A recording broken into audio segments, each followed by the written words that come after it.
Eles foram chamados de os amadores mais bem equipados do mundo. Esse foi o veredito da Wehrmacht sobre o soldado americano. Não exatamente um elogio, mas também não era totalmente um insulto, porque dentro dessa frase havia algo que os alemães não conseguiam explicar direito.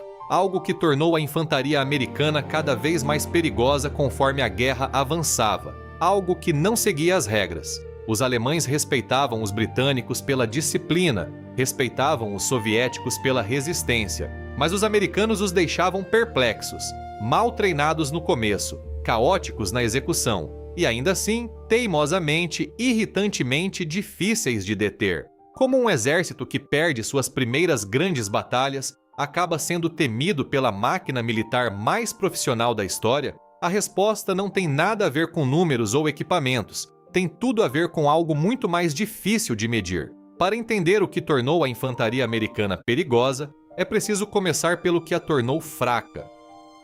Quando os soldados americanos encontraram a Wehrmacht no norte da África no início de 1943, o resultado foi um desastre. Num lugar chamado Passo de Kasserine, na Tunísia, as forças blindadas alemãs de Erwin Rommel arrasaram as posições americanas em 2 dias. Centenas de homens capturados, equipamentos abandonados, unidades em retirada total. Rommel teria dito que os soldados americanos eram destreinados e mal comandados, e ele não estava errado. O problema era estrutural. As forças armadas americanas eram minúsculas antes da guerra. Em 1939, o exército dos Estados Unidos era o 17º maior do mundo, menor que o de Portugal. Quando o alistamento começou, milhões de civis receberam fuzis e a ordem de virar soldados em meses. Os oficiais que os comandavam nunca tinham liderado homens em combate. A doutrina que receberam nunca tinha sido testada sob fogo.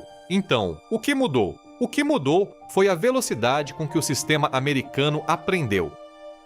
A maioria dos exércitos na Segunda Guerra era baseada numa hierarquia rígida. As ordens vinham de cima, os soldados as executavam. Iniciativa abaixo da patente de oficial não era encorajada. Em alguns exércitos, era punida. O próprio exército alemão, com todo o seu brilhantismo tático, operava num sistema em que suboficiais tinham autoridade significativa. Mas até a Wehrmacht tinha limites sobre até onde na cadeia de comando as decisões reais podiam chegar. O exército americano, quase por acidente, foi além. Parte disso era cultural. Os americanos não se sentiam à vontade com obediência cega. Eles perguntavam por quê. Eles improvisavam.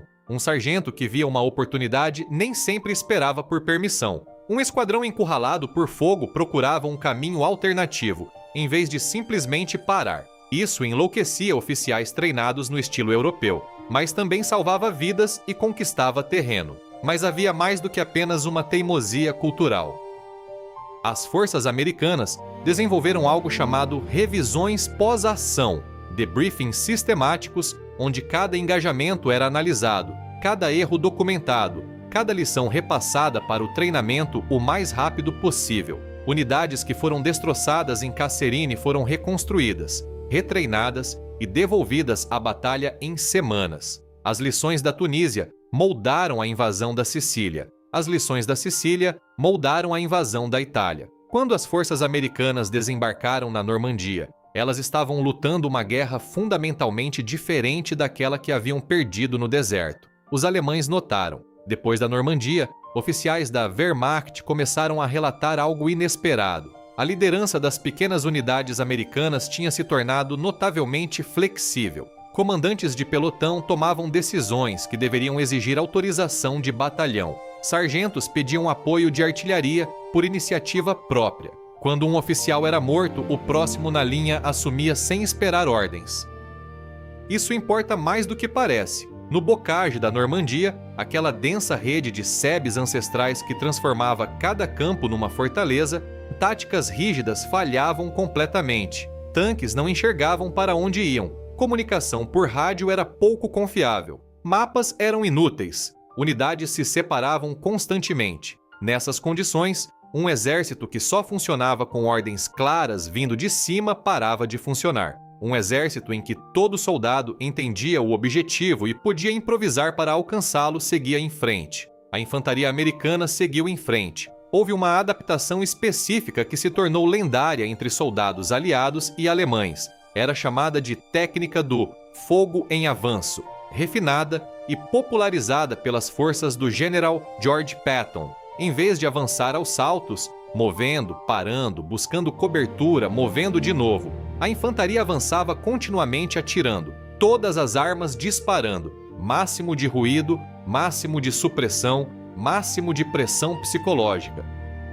Não dar tempo ao inimigo para mirar, não dar tempo para pensar. Era barulhento, era caro em munição e funcionava. Os defensores alemães achavam isso profundamente inquietante. O efeito psicológico de uma linha inteira de homens avançando atirando, sem parar, sem buscar cobertura, era diferente de tudo contra o que tinham treinado. Isso atrapalhava os cálculos defensivos cuidadosos que tornavam posições preparadas tão letais. Mas não eram só as táticas no chão. Era o que acontecia acima do chão que realmente mudou a equação. As forças americanas desenvolveram um nível de coordenação ar-terra que nenhum outro exército na guerra igualou. O conceito de cab rank, caças-bombardeiros circulando acima do campo de batalha, esperando para serem chamados contra alvos específicos por controladores no solo, deu à infantaria americana algo que nenhum manual poderia ter previsto: a capacidade de alcançar e destruir um alvo a 3 km de distância em menos de 10 minutos.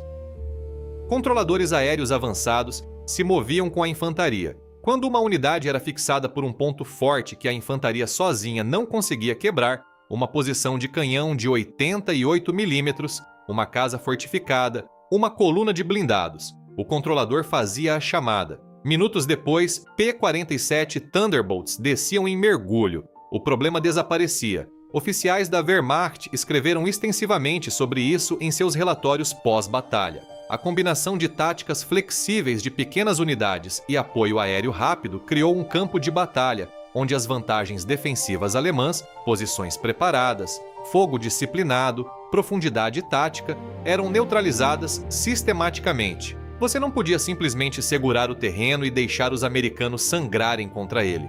O terreno que você segurava seria bombardeado. Havia também a questão da logística, que soa mundana, mas era tudo menos isso. O soldado americano foi o soldado mais bem suprido da guerra.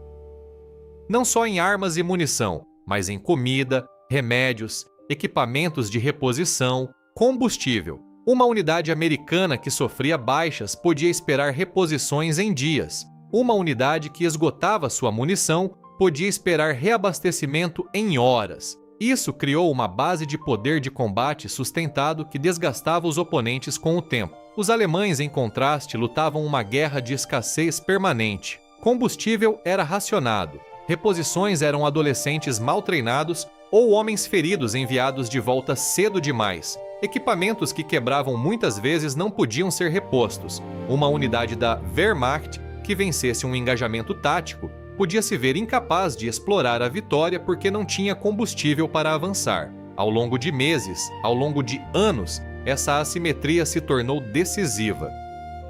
Mas talvez a coisa mais importante sobre a infantaria americana, aquilo que os oficiais da Wehrmacht acharam mais difícil de escrever em sua linguagem clínica pós-ação, fosse algo menos quantificável. Os soldados americanos acreditavam que iam vencer, não como propaganda, não como ideologia, como uma suposição prática. As linhas de suprimento se manteriam, as reposições viriam, o apoio aéreo chegaria, a guerra terminaria a seu favor. Essa crença moldou o comportamento de maneiras pequenas, mas críticas. Soldados assumiam riscos de forma diferente quando acreditavam no sistema por trás deles. Eles avançavam quando outros exércitos teriam se consolidado.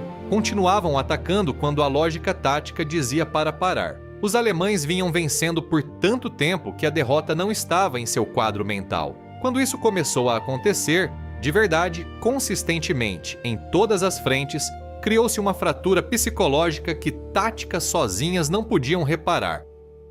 No inverno de 1944, oficiais da Wehrmacht que tinham chamado os soldados americanos de amadores estavam escrevendo análises detalhadas sobre como se defender deles. Isso é um tipo particular de respeito, o tipo que você desenvolve não numa sala de aula, mas num buraco de combate, vendo algo vir na sua direção que não para. A guerra terminou em maio de 1945 com forças americanas, britânicas e soviéticas se encontrando nas ruínas da Alemanha. A Wehrmacht, que tinha conquistado a maior parte da Europa em 3 anos, deixou de existir. O que a experiência americana naquela guerra revelou foi algo importante sobre como organizações aprendem sob pressão. Não as organizações que têm a melhor doutrina no começo, as que se adaptam mais rápido, as que empurram a tomada de decisão para o nível onde as decisões realmente acontecem, as que tratam cada falha como informação e não como desgraça. O soldado americano que cruzou o Reno em 1945 não era o mesmo soldado que fugiu em Kasserine em 1943. Mesmo país, mesmo uniforme, animal completamente diferente. A Wehrmacht os chamou de amadores. Eles estavam certos, mas amadores que aprendem rápido o suficiente, que são supridos bem o suficiente, que são confiados o suficiente para tomar decisões, eles param de ser amadores. Eles se tornam algo completamente diferente, algo que o exército mais profissional do mundo não conseguiu descobrir como deter.